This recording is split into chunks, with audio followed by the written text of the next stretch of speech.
All right, ladies and gentlemen, welcome to the Be Bold activities where we talk about engaging the state and the bright minds of Wisconsin to position our state for future success. I am Mark O'Connell, CEO and President of the Wisconsin Counties Association and Vice Chair of Competitive Wisconsin. Competitive Wisconsin Incorporated is a gathering of individuals and organizations put together to position our state for future success. We have many pressures on our state. We have many challenges, but together with some of the brightest minds in this nation, coalescing in this thing called Competitive Wisconsin, we have the ability, the opportunity to make Wisconsin and keep Wisconsin the greatest state in our nation.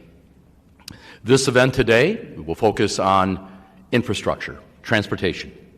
I'd like to thank our sponsors of this series, Wood Communications Group, American Family Insurance, and of course the Wisconsin Counties Association. We have topic sponsors today, the Madison, commonly known as Mad Rep, our friend Jason Fields will be here shortly, the Construction Business Group, our friends in the labor industry, and of course the Wisconsin Transportation Builders Association. And with that, let's get the show on the road, so I'll turn it over to Jim Wood. Thanks very much, Mark. I appreciate it. And I'm going to introduce Dr. Tracy Piernier, who's the president of Black Hawk Technical College and who's been kind enough to play as our host today. So, Tracy, let me give you the microphone. Well, thank you, Jim. Good morning, everybody. Good morning, everybody online.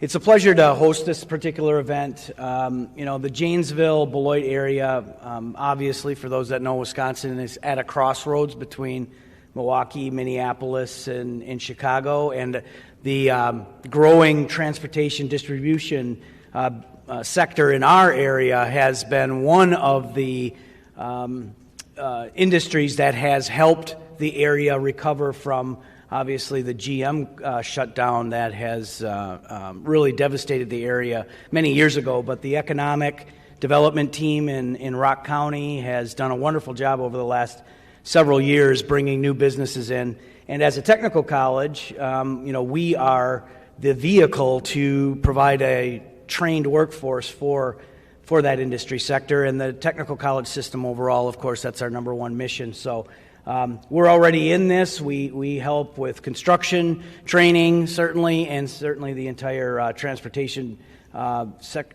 industry sector. And here in the last 10 years, we've launched supply chain management, truck driving training, and a variety of other support programs that support the industry. So great to have everybody here, and I'm looking forward to today's discussion. Thanks, Jim. Thank you. Good morning, everybody, and thank you, Dr. Piernier, for welcoming us to Black Hawk Tech. For disclosure purposes, Dr. Piernier is also a board member of Madison Region Economic Partnership, so thank you for that. And thank you, Competitive Wisconsin, for really putting a lot of these together across the state. And thank you to those of you paying attention on Zoom, and to all of you here in the auditorium, thank you. I will turn it back over to my good friend, Jim Wood, the mastermind of all of this. Nothing like establishing blame at the front of a meeting. That's good. The context here emerged from a series of conversations with a lot of people who are on the program over the last 4 or 5 months.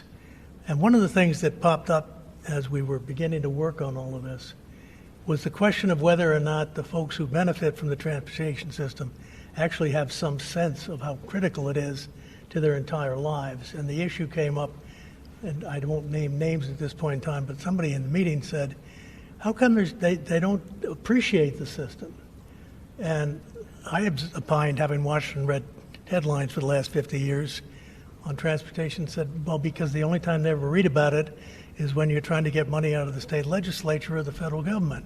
So every time they hear the words transportation system, they assume there's lots of money attached to it. We don't really talk to them about how the system is used.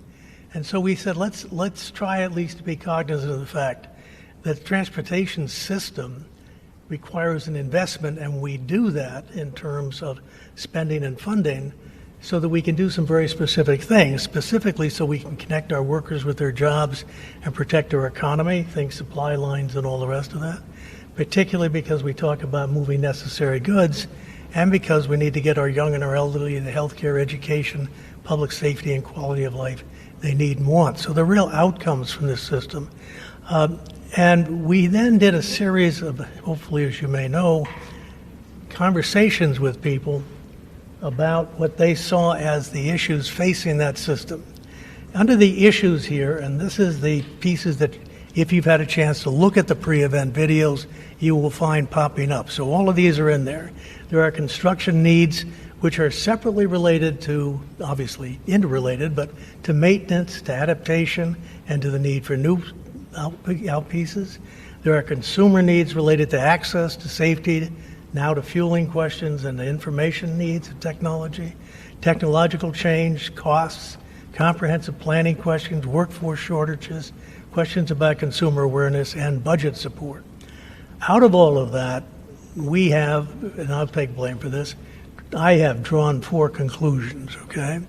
And I would ask that the speakers, as they're going through the panels, think about some of these. The first conclusion is the one I've just been making, that Wisconsin's economic prosperity, public safety, and social well-being rely on an effective and competitive transportation system. Whether we like it or not, we are in a competitive world, both in terms of nation and in terms of the globe.